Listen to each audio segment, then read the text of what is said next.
Welcome back to my channel. I decided that I would invite my partner Ki. I'm happy you're here. I feel like you make me less nervous but also more nervous. The perfect combination. A nice concoction. Maybe we can talk about how our experience has been moving from one city to the next. It's been an uphill battle. Still an uphill battle, or? Ooh, I hate to see it. For those of you who are new here, Ki is originally from Portland and I'm not from Los Angeles, but I'm from like a city outside of Los Angeles. Called Walnut, California. We're here to talk about how we've been doing. Mentally, And physically. physically. How are you all? Let's start with a life update. Okay. Let's do that. Because coming down here was quite the adventure. Jinx, Quite the boba. Quite the ordeal. In early 2020, I actually moved out of my parents' home and into my studio apartment in downtown Portland. It was the first space that I had all to myself. The last time I had my own space, I think I was 6 or 7 years old. Did you have your own room when you were 6 or 7? Yeah, I had my own room. Oh wow. I moved into that studio apartment, and then when COVID hit in like late February, early March, I actually moved in to Ki's family's home until September, and then I helped Ki move out of his family's home because we were selling it, and then he moved into my studio apartment, and then now we're here. So that is pretty much the overview of what happened in 2020. We also adopted 2 kittens at the time, Kuma and Callie. Tell us about how it was living by yourself. How about that? Living by myself was very new. It was very different. I come from a pretty big family, and so it was weird having nobody but me in the space. I think it was the perfect size for just one person. It didn't last very long. I mean, I was only there for like 2-3 months until like started living with you permanently. I think the location I lived in was really accessible. I felt very comfortable in the area. I still lived in the Northwest. I was only like a 15-minute drive from your place. So it was really convenient. I really liked living there. 22 minutes, but no one's counting. Oh, 22 minutes. And then I moved in with Ki in March, and How's it been living with me? We've been living together ever since. ever since March. Yeah. Ever since March. Yeah. Oh, about a year. Yeah. That's so wild to think. How was the transition? Was it rocky or was it smooth? Me entering your life and taking over. That's so funny. Oh my gosh. I think it was smooth for the most part. Yeah, I'd say so. This sounds so silly, but I always looked forward to the day that we could live together. I thought it was like a fairy tale or like a dream come true. And so when it actually did happen, I was really living my best life. I honestly have no complaints. Still living your best life? Yeah, I am. Oh, good. Okay. Yeah, it's really nice living with you. It's I nice enjoy living my with you. Wait, did we ever not live together since last March? Did we ever spend nights apart? I don't think so. I don't think so either. There's times where we slept in different rooms due to sleeping patterns. To sleeping patterns, and also, well, Wisdom teeth I got my extraction. wisdom teeth extracted at the worst time, which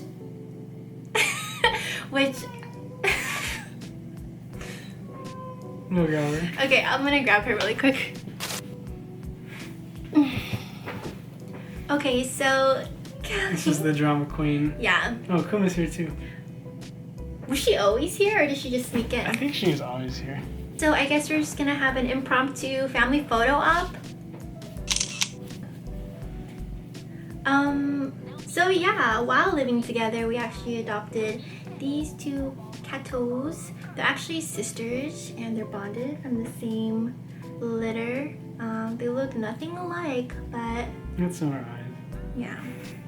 They couldn't be any more different from each other, honestly, but we're really happy to have them. Kuma always looks like she doesn't want to be here, but that's okay. We love her anyways.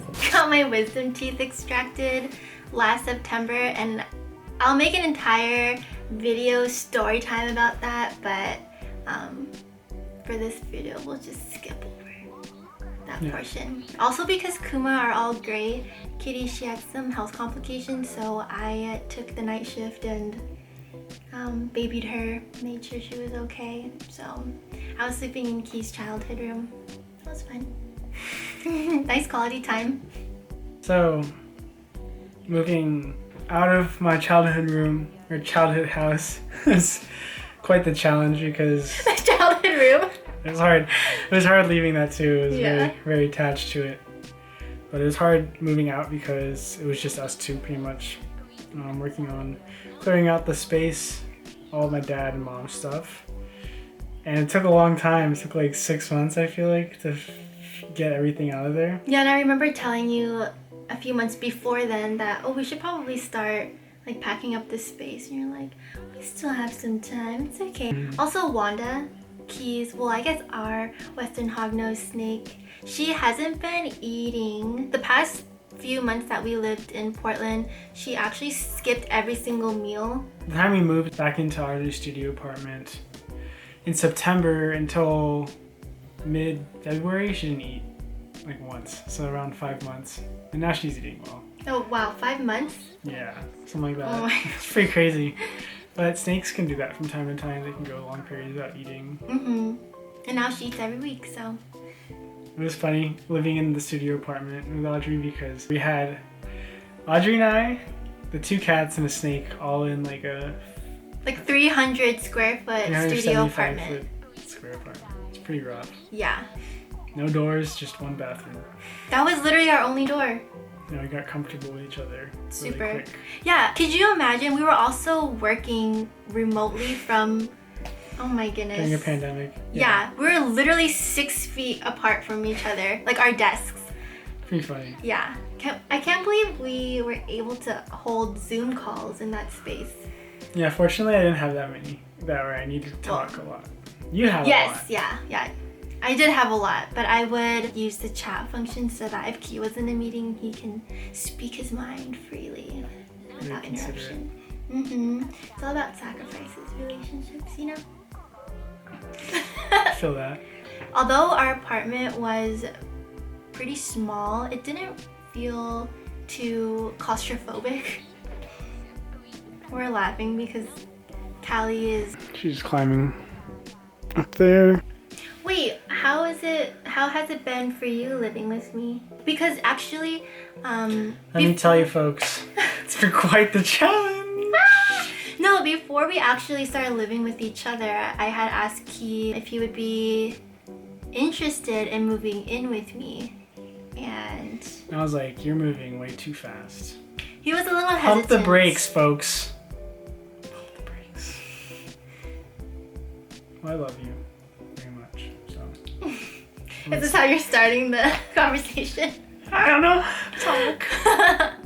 Let me think. I think I was apprehensive just because I was going into the unknown and I didn't want to ruin our relationship just in case we weren't compatible, which is stupid of me because obviously we're great together. I mean, how long into the relationship were we?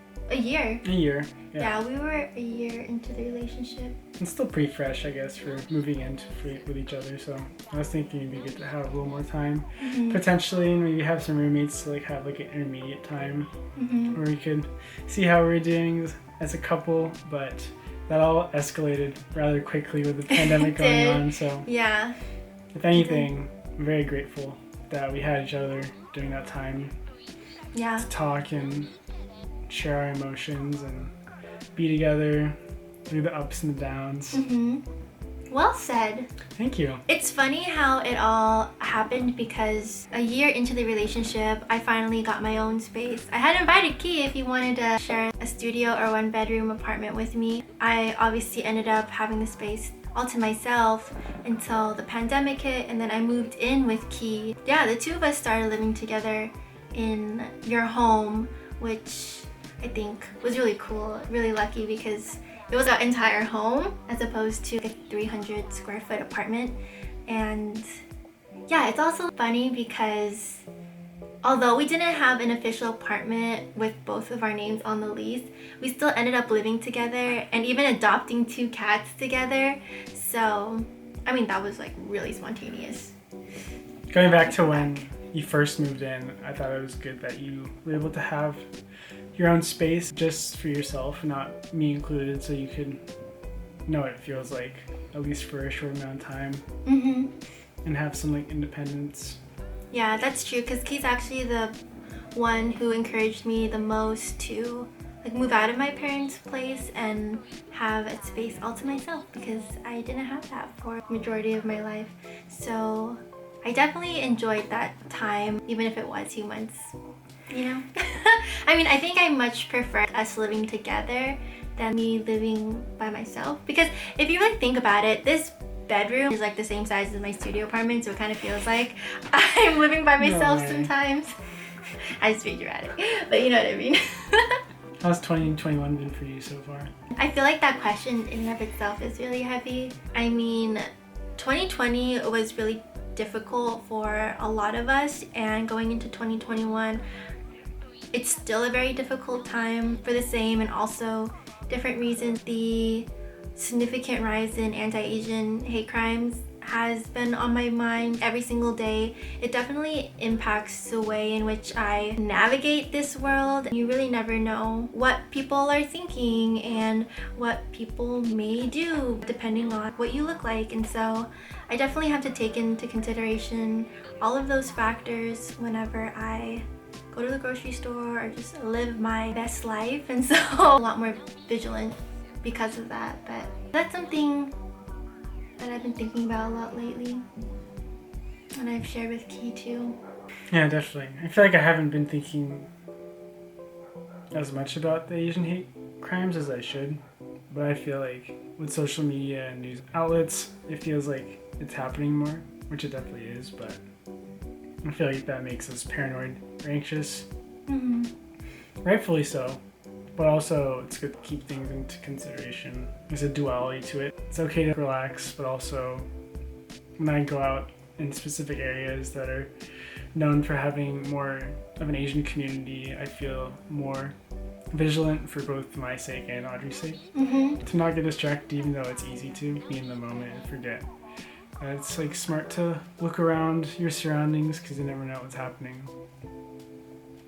But overall, I feel like 2021 has been kind of just a segue from 2020, where everything obviously feels the same. At least for me, I would say that the weeks feel pretty similar to each other.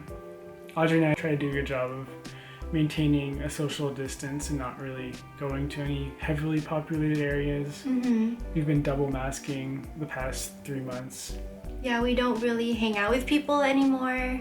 We haven't even had people over. Yeah, we actually haven't really had people over, so. I'm playing video games with my friends online and stuff like that. And we're like FaceTiming friends and family. Yeah. We're playing, what's it called?